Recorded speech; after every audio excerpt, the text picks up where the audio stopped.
अब आप कबीर साहब की वाणी में सृष्टि रचना को सुन रहे हैं और साथ में गरीबदास जी उसका प्रमाण दे रहे हैं कि मैंने भी आंखों देखा उस कबीर परमात्मा की रजात है। और वही मैं आपको बता रहा हूं कबीर परमात्मा की ही रजा से। अब गरीबदास जी बता रहे हैं, पीर पैगंबर कुतुब ओलिया सुर नर मुनिजन ज्ञानी, इत्या को तोरा ना पाया जमके बंधे प्राणी। ये पीर पैगंबर कुतुब ओलिया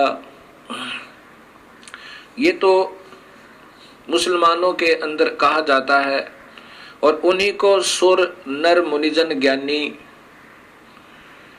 ये हिंदू उन्हीं का नाम है हिंदी भाषा में, और वो अरबी के अंदर पीर पैगंबर कुतुब ओलिया और हिंदी में सुरनर मुनिजन ज्ञानी। एत्या को तो राना पाया जमके बंधे परानी। इनको तो प्रभु की भक्ति से यथार्थ प्राप्त नहीं हुई और ये इस जम यम अर्थात काल साधना में ही बंधे हुए हैं। अब अपनी समर्थता बताते हुए कबीर परमेश्वर कह रहे हैं, काल अकाल दोहों को मोसो महाकाल सिर मुंडू।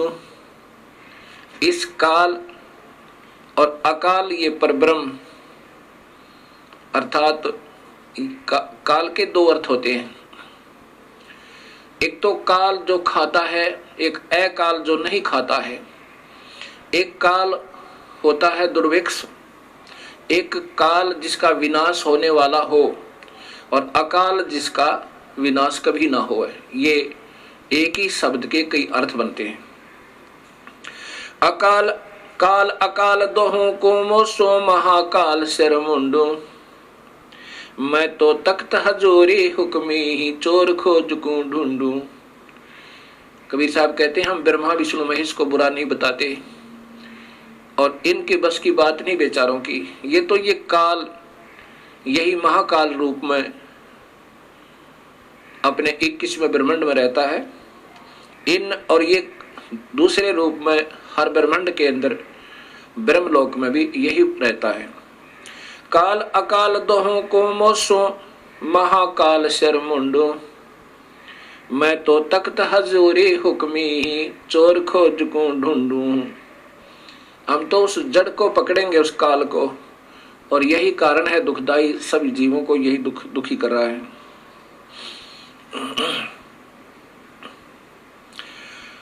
मुल्ला माया मग में बैठी हंसा चुन चुन खाई। ज्योत स्वरूपी कहे निरंजन मैं ही करता बाई। ये काल अपनी माया के द्वारा सभी को उलझा के और सभी हंस आत्माओं को, जीव आत्माओं को चुन चुन कर खा रहा है। 1 लाख जीवों का आहार प्रतिदिन कर रहा है।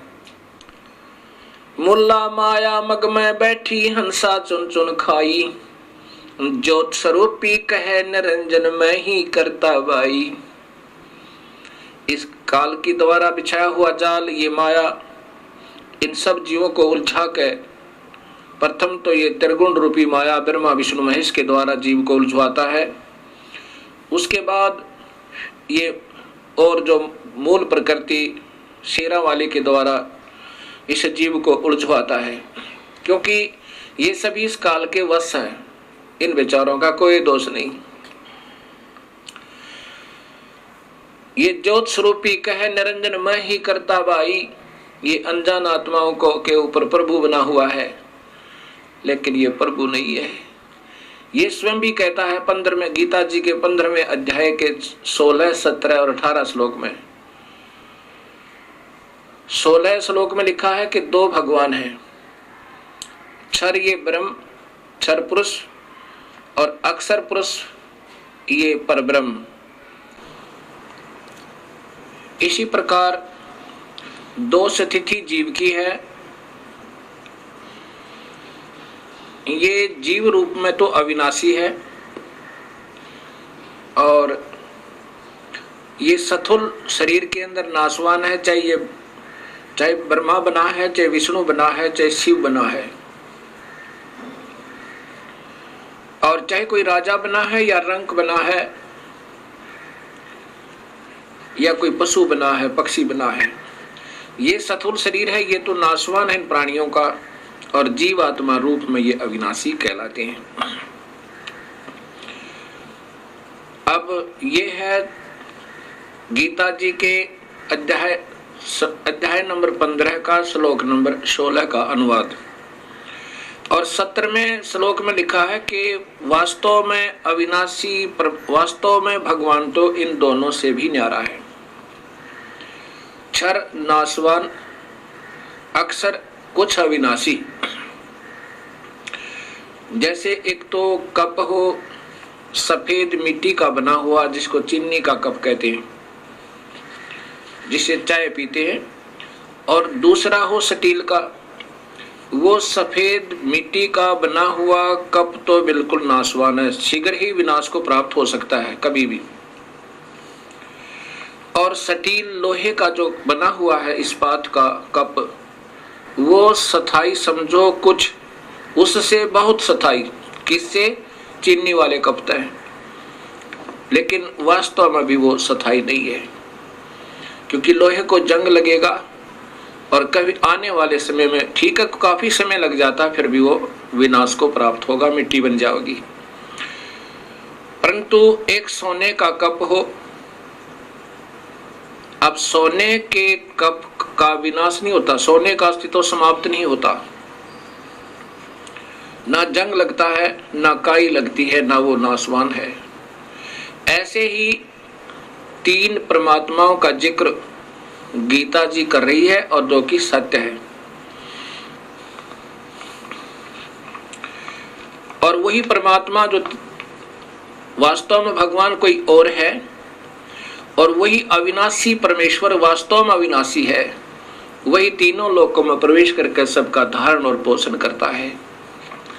अब जैसे 15वें अध्याय के गीता जी के ही प्रथम और द्वितीय श्लोक में लिखा है कि उल्टा लटका हुआ ये वृक्ष है अर्जुन, इसकी ऊपर को जड़ है, नीचे को ये टहनियां हैं, तीनों गुण रूपी, रजगुण ब्रह्मा, सतगुण विष्णु, तमगुण शिव जी। और वही सबका पालन करता है, पालन पोषण करता है, जो मूल परमात्मा है, जो पूर्ण ब्रह्म है, जो वास्तव में अन्य भगवान है। ये एक संसार रूपी वृक्ष का उदाहरण समझो। ये ऊपर उल्टा लटका हुआ एक वृक्ष, जिसकी ऊपर को जड़ है, नीचे को ये शाखाएं और ये तना, मोटी डार आदि हैं। अब सबसे ऊपर ये वो परमात्मा है जो वास्तव में भगवान है, ये जानो। ये पूर्ण ब्रह्म, ये स्वयं कबीर देव है, कबीर परमेश्वर है। और नीचे, इससे नीचे जो बाहर ये तना है, ये अक्षर पुरुष अर्थात परब्रह्म है। इससे आगे फिर ये टहनी जो मोटी डाल निकलती है, ये क्षर पुरुष अर्थात ये ब्रह्म, ये काल भगवान है। इससे फिर आगे ये तीन टहनियां बन गई, इसके पुत्र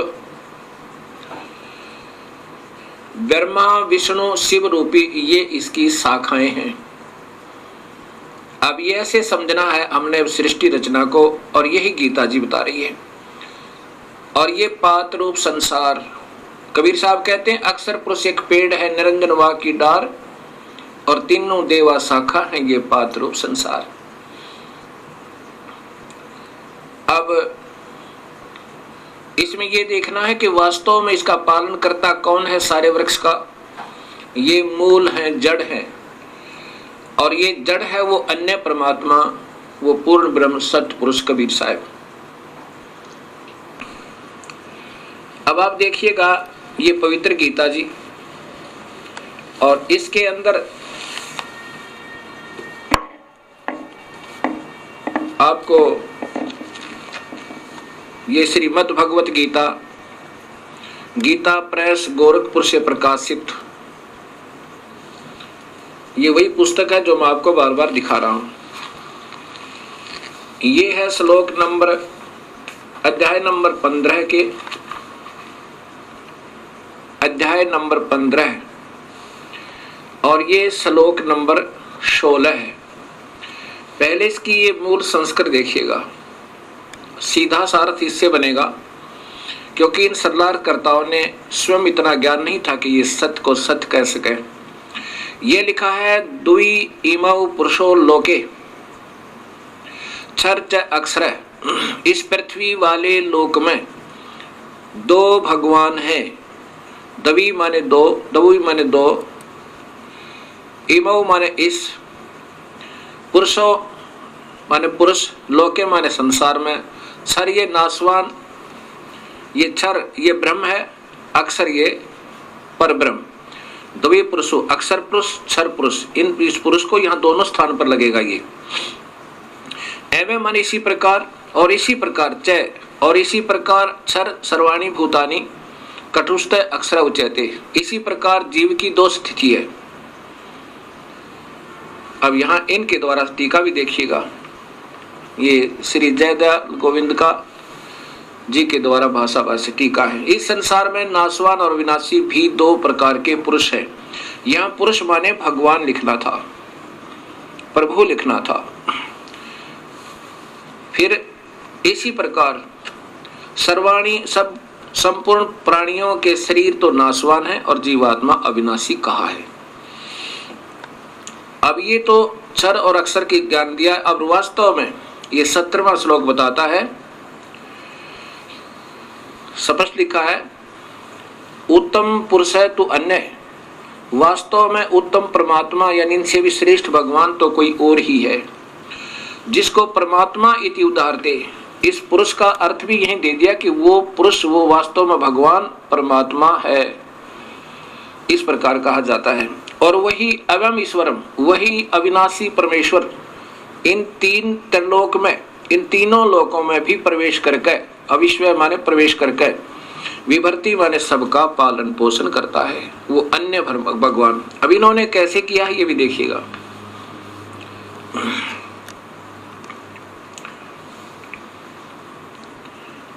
उत्तम पुरुष है तो अन्य ही है, इन्होंने भी स्पष्ट करने की कोशिश की है। यहाँ भगवान लिखना चाहिए था। उत्तम भगवान तो कोई अन्य है, प्रभु तो कोई अन्य है, तो तीनों लोकों में प्रवेश करके सबका पोषण कर, धारण पोषण करता है, अविनाशी परमेश्वर परमात्मा, इस प्रकार कहा गया है। अब यहाँ सिद्ध कर दिया कि वही पुरुष यानी परमात्मा, उसी को परमात्मा भी कहते हैं, वही वास्तव में भगवान है। अब ये सिद्ध करना चाहता है दास ने कि गीता बता रही है कि परमात्मा कोई और है, ये स्वयं काल बोल रहा है गीता जी में, ये ब्रह्म बोल रहा है। अब 18वें श्लोक में स्पष्ट है, ये स्वयं काल भगवान कह रहा है कि क्योंकि मैं, यहां क्योंकि मैं नाशवान जड़ क्षेत्र से तो सर्वथा अतीत हूं और अविनाशी जीव आत्मा से भी उत्तम हूं, इसलिए लोक में और वेद में पुरुषोत्तम नाम से प्रसिद्ध हूं। क्या बताना चाहा है, यही मैं आपको बताना चाहता था। लोक वेद क्या है? सुना सुनाया ज्ञान लोक वेद कहलाता है। अब ये ब्रह्म भगवान क्षर पुरुष अर्थात काल भगवान स्वयं स्वीकार कर रहा है कि मुझे तो केवल इसलिए भगवान कहते हैं, पुरुषोत्तम कहते हैं कि मैं इस जीव आत्मा से जो मेरे अंतर्गत है, मेरे ब्रह्मांड में 21 ब्रह्मांडों में है, वो चाहे जीव रूप में है, जीवात्मा रूप में, चाहे वो स्थूल शरीर में देव हैं, महादेव हैं, चाहे ब्रह्मा विष्णु महेश हैं, और भावे ये राजा और रंक है, और चाहे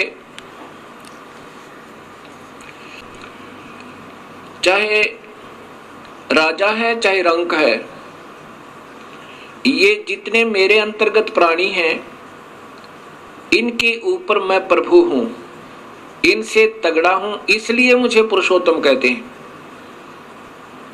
ये लोक वेद का अर्थ होता है। लोक वेद का अर्थ होता है कि सुने सुनाई कथाओं के आधार पर जैसे किसी क्षेत्र में किसी की पूजा है, किसी क्षेत्र में किसी देव की पूजा है, कोई किसी प्रकार साधना कर रहा है, कोई किसी प्रकार साधना कर रहा है। इन साधनाओं को लोक वेद कहते हैं, जो शास्त्रों के विरुद्ध है, जिसका शास्त्रों में प्रमाण नहीं है, या ज्ञान है तो वेदों में तक ही ज्ञान है, वेदों के आधार पर ज्ञान है। जैसा ऋषियों को ज्ञान हुआ कि ब्रह्म ही सर्वशक्तिमान है, उनकी अपनी सोच थी।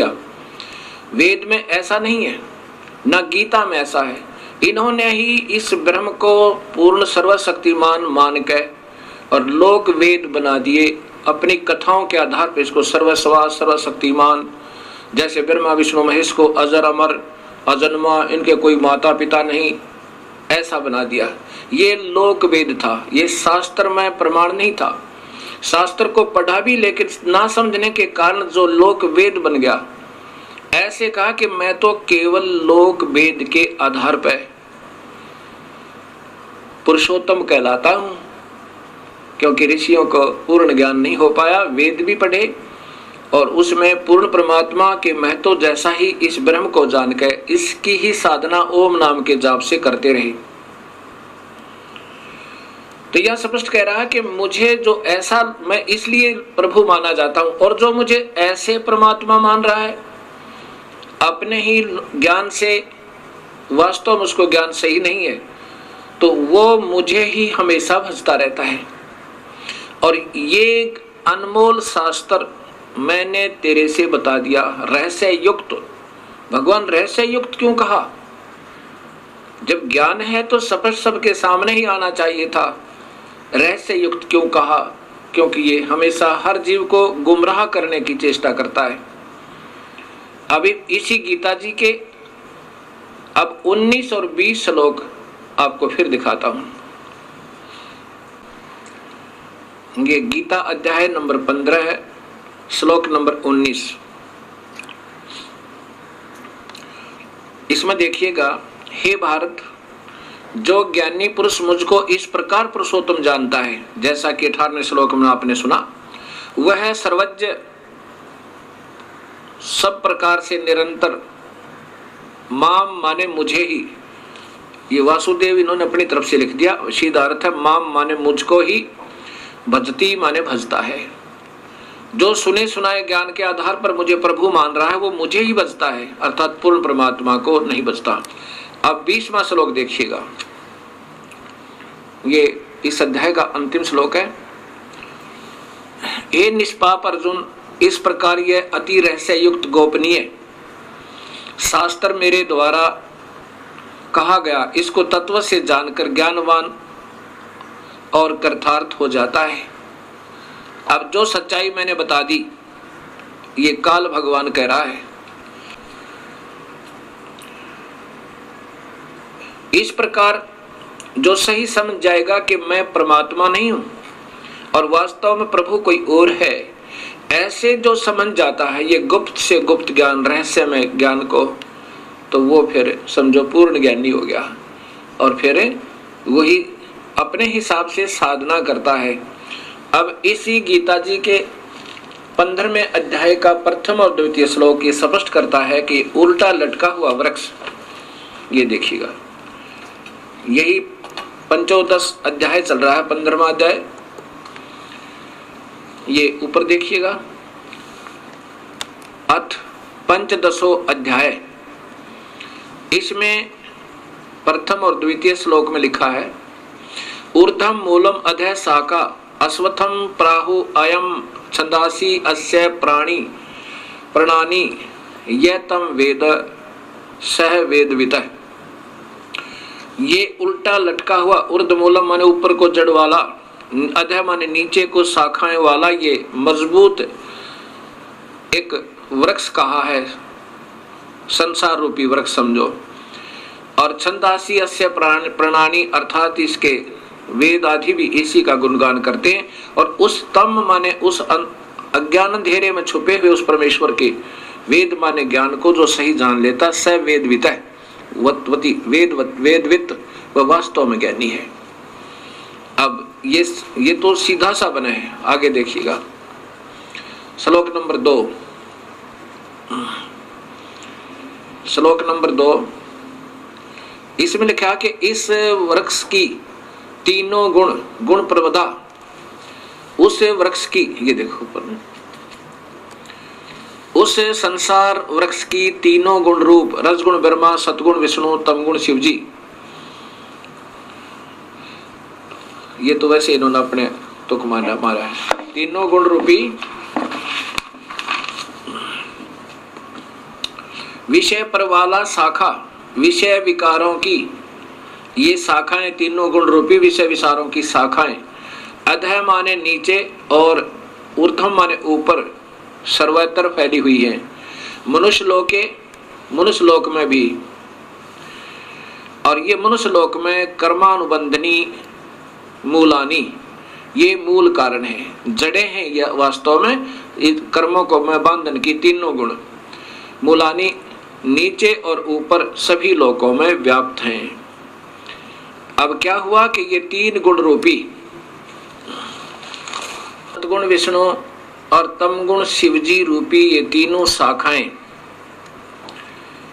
इस मनुष्य लोक में इन जीवों को कर्मानुबंधनी मूलानी, कर्मों में बांधने की मूल है, कारण जड़ है।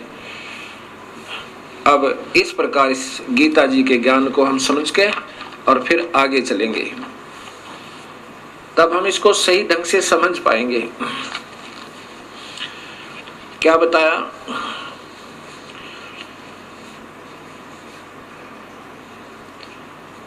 मुल्ला माया मग में बैठी हंसा चुन चुन खाई, ये ज्योत स्वरूपी भया निरंजन, कह निरंजन मैं ही करता वाई।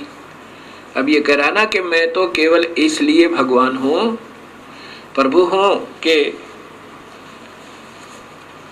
इस जीवात्मा से तथा ये सथुर शरीर में प्राणियों से उत्तम हूं। तो यहाँ कहते हैं मुल्ला माया मग में बैठी हंसा चुन चुन खाई, ज्योत स्वरूपी बया निरंजन मैं ही करता भाई। एक न करता दो ना करता नौ ठहराए भाई, दसवां भी धुंधर में मिल जा सत्य कबीर दुहाई। अब इन्हीं विष्णु जी के अवतार 9 तो हो चुके हैं और 10वां अभी आएगा। वो नीकलंक नाम से विष्णुदत्त शर्मा के घर पर संभल नगरी में अवतार लेगा। एंड ऑफ द कलयुग, कलयुग के अंत में उसमें सभी प्राणी मांसाहारी, कर्तघनी और भक्तिहीन हो जाएंगे। उसमें मनुष्य की आयु 20 वर्ष की होगी, स्त्री और पुरुष की, जिसमें से 5 खंड होंगे। खंड का मतलब है कि 5 वर्ष, जैसे आजकल 100 वर्ष की आयु मानते हैं, तो 75 में 80 में आम व्यक्ति की मृत्यु हो जाती है। ऐसे उस समय 20 वर्ष की आयु होगी और 15 वर्ष में आम व्यक्ति मर जाया करेगा, यानी प्राण त्याग जाया करेगा।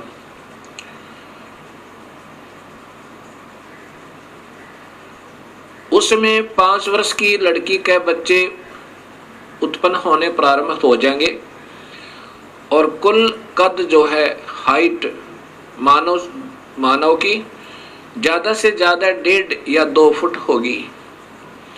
ऐसे बिल बना करके रहा करेंगे, सब मांसाहारी होंगे। उसमें पृथ्वी के अंदर उपजाऊ अंश नहीं रहेगा। उन कृतघ्नी प्राणियों को समाप्त करने के लिए ये काल अपना ही कोई वहां गण, जैसे 10वां अवतार कौन आएगा?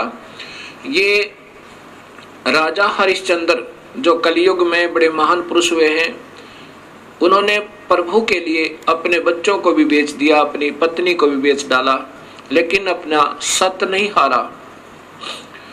इस प्रकार अब वो उस समय की हुई अच्छी साधना के आधार पर स्वर्ग में है, और फिर स्वर्ग भोग के उसी को फिर ये 10वां अवतार बना के ये काल भेजेगा, फिर उसके कर्म बिगड़वा देगा।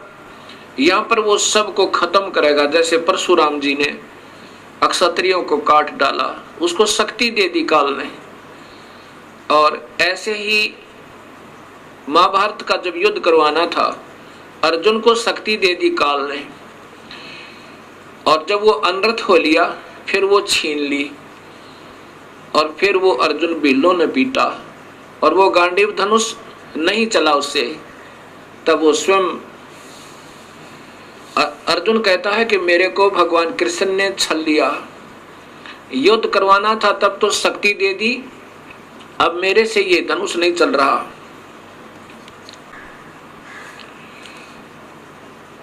अर्जुन कहता है कि बड़ा छलिया है, लेकिन कबीर साहब कहते हैं कि भगवान कृष्ण छलिया नहीं है, वो नहीं चाहते ऐसा जुल्म करवाना।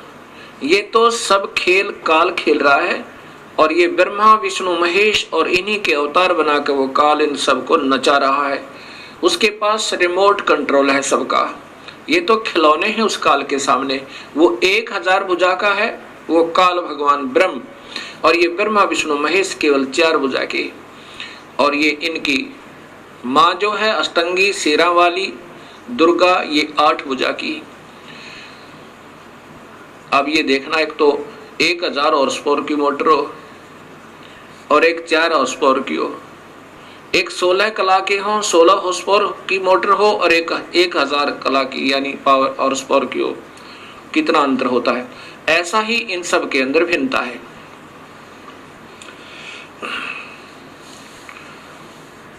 तो इस प्रकार ये काल सभी को नचा रहा है, और वो 10वां जो अवतार आएगा राजा हरिश्चंद्र, यहाँ इन सब कर्तघनी प्राणियों को मार डालेगा, और वहां जितनी हत्या वो करेगा उसके पाप कर्मों को उसकी ही अकाउंट में लिख दिया जाएगा।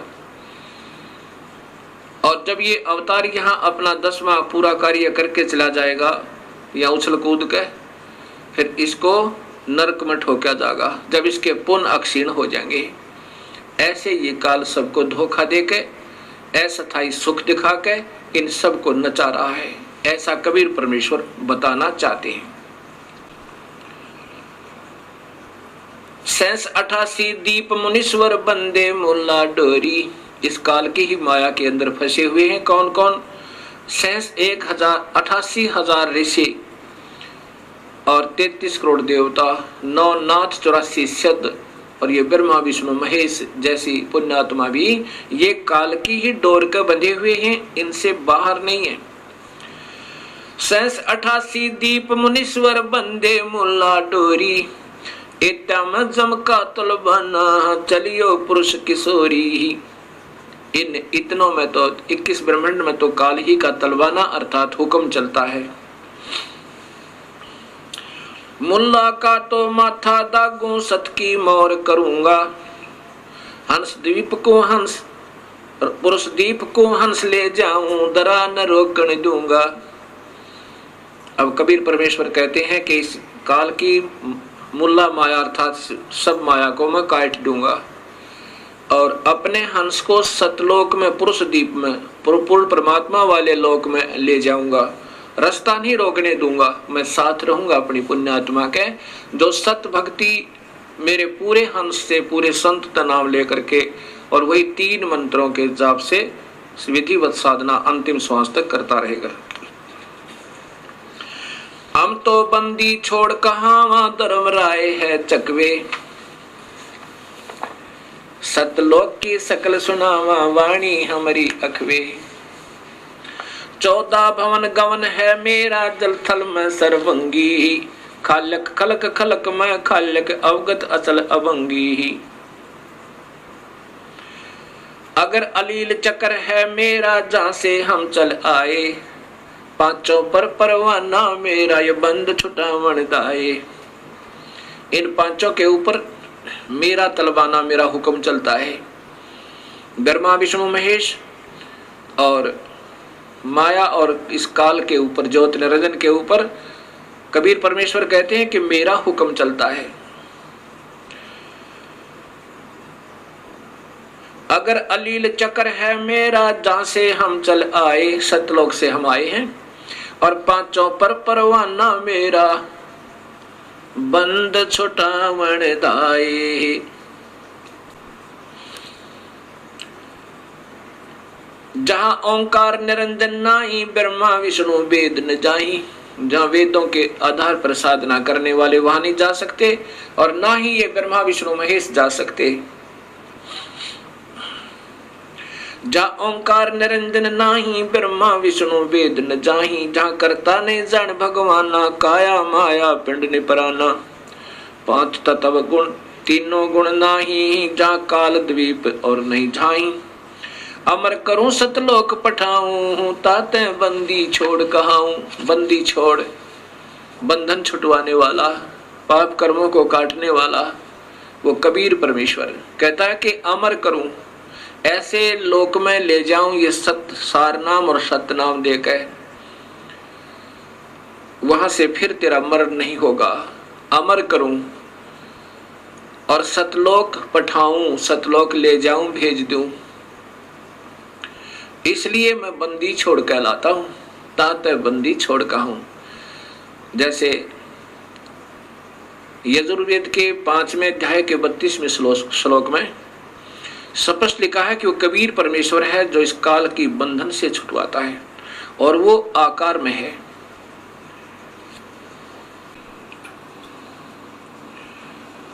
अब कबीर साहब कह रहे हैं कि अमर करूं सतलोक पठाऊं, ताते बंदी छोड़ कहाऊं। बंदी छोड़ का अर्थ होता है बंधन से छुटवाने वाला, काल की कारागार से छुटवाने वाला। संतों की वाणी है अनमोल, इसे ना समझ सके अनबोल। इसे ना समझ सके अनबोल। साहिब ने वेद दिया सब खोल, साहिब ने वेद खोल। अपनी सतलोक राजधानी को, कोई जगह पूर्व भाग सफल होया।